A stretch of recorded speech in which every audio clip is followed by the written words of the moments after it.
Saudi अरब के एक rice Sheikh के पास एक दिन अचानक उसकी बीवी का फोन आया। आवाज घबराई हुई थी।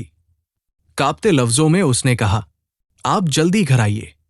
घर का जो भारतीय नौकर है उसने मेरे साथ बहुत गलत किया है। मैं बहुत डर गई हूं। मैंने खुद को कमरे में बंद कर लिया है। इतना सुनना था।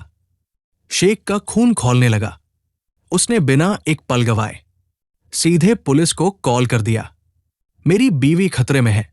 मेरे घर में एक हिंदुस्तानी नौकर है। तुरंत पहुंचिए।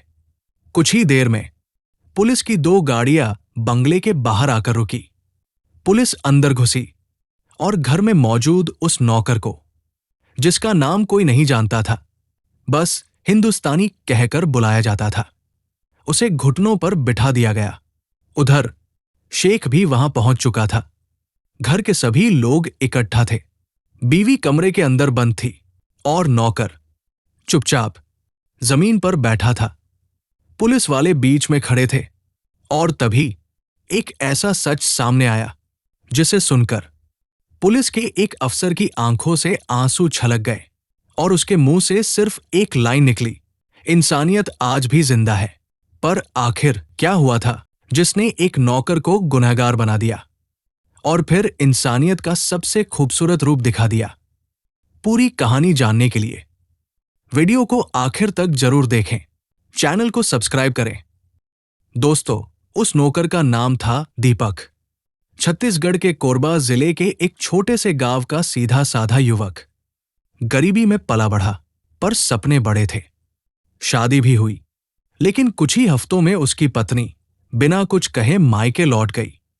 फिर एक दिन गांव की पंचायत में उसने दीपक पर ऐसा आरोप लगाया जिसने उसके पैरों तले जमीन खिसका दी। मैं उस घर वापस नहीं जाऊंगी क्योंकि मेरा पति मर्द ही नहीं है। गांव में हंसी उड़ने लगी। लोगों की बातें, तानों की मार, सब दीपक के दिल में घाव कर गए। उसने खुद को कमरे में बंद कर लिया। मां बाप समझते रहे कि बेटा बीमार है, लेकिन वो अंदर से पूरी तरह टूट चुका था। उसी दौरान एक पुराने दोस्त का फोन आया। अगर बाहर जाने का मन है तो सऊदी का वीजा कम पैसों में मिल रहा है। दीपक ने बिना ज्यादा सोचे हां कर दी।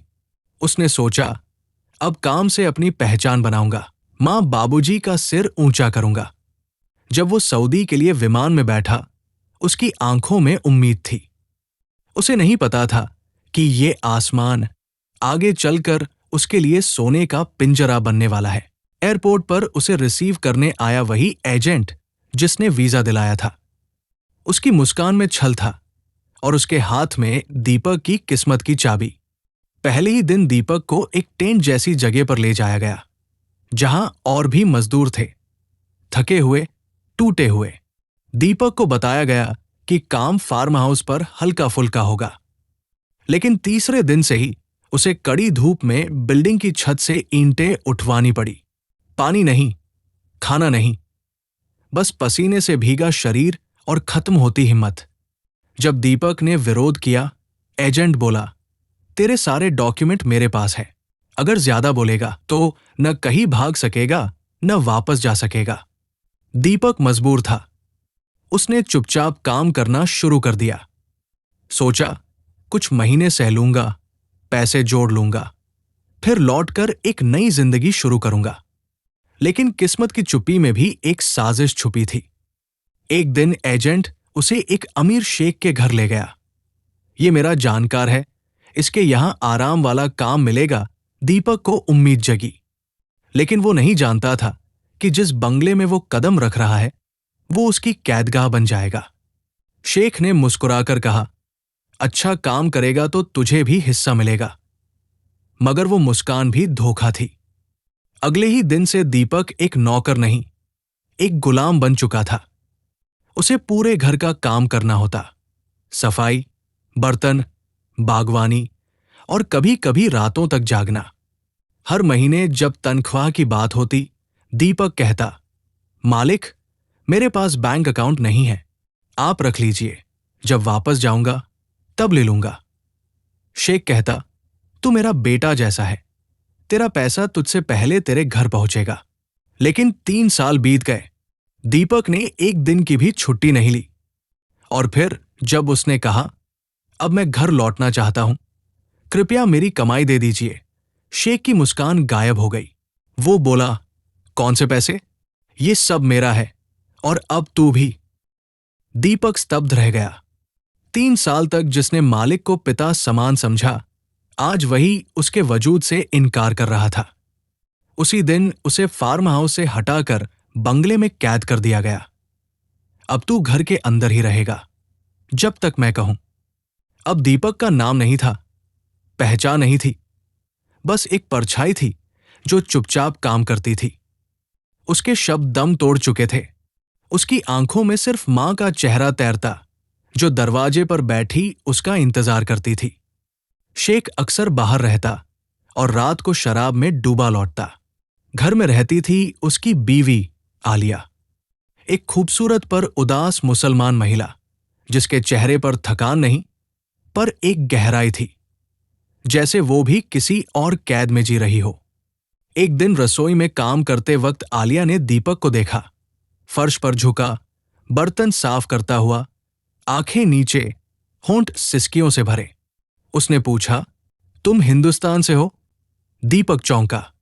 उसने सिर हिलाया। तुम खुश हो यहां?